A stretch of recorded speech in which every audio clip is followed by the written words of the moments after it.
আমাদের সকালের নাস্তা এটা হচ্ছে ঘরে তৈরি পিঠা। ওয়েট, এই যে এটা হচ্ছে আমার শাশুড়ি আম্মু বানিয়েছে ঘরে। খেজুর, নুডলস সব বড় ছোট সবার খুব প্রিয়। চালের রুটি, এটা হচ্ছে কি জানি দুধ চিতই, আপেল, গাছের পেঁপে, মালটা, এটা হচ্ছে নারিকেল পিঠা, এটা আমার খুব ফেভারিট। এটা হচ্ছে দুধ সেমাই, আর এই যে এটা হচ্ছে ডালের পিঠা, এটা আমার শাশুড়ির তো সবচেয়ে বেশি মজার।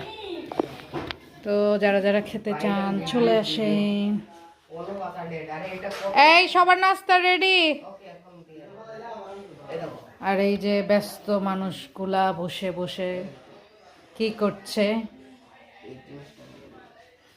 দুনিয়ার ব্যস্ত।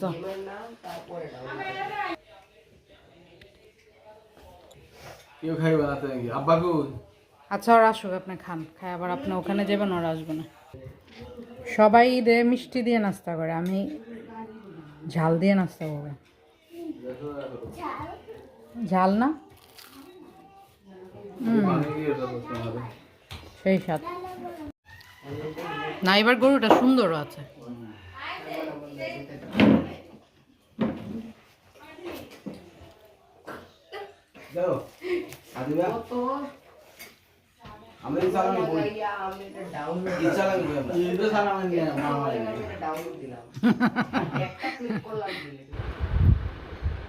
এত ব্যস্ততা যে খাবারের সুন্দর আয়োজনগুলো ভিডিও করতে পারেনি, তারপরও স্মৃতি হিসেবে রাখার জন্য ভাবলাম খাওয়া শেষেই একটু ভিডিও করে রাখি। তো এই যে গরুর কি বলে মগজ ভুনা, কলিজি ভুনা, মাংস, আরও যা যা ছিল, রোস্ট, এগুলা হালকা পাতলা শেষ পর্যায়ে একটু ভিডিও করে নিলাম। তো সবাই ভালো থাকবেন, সুস্থ থাকবেন, সুন্দর থাকবেন। আল্লাহ হাফেজ।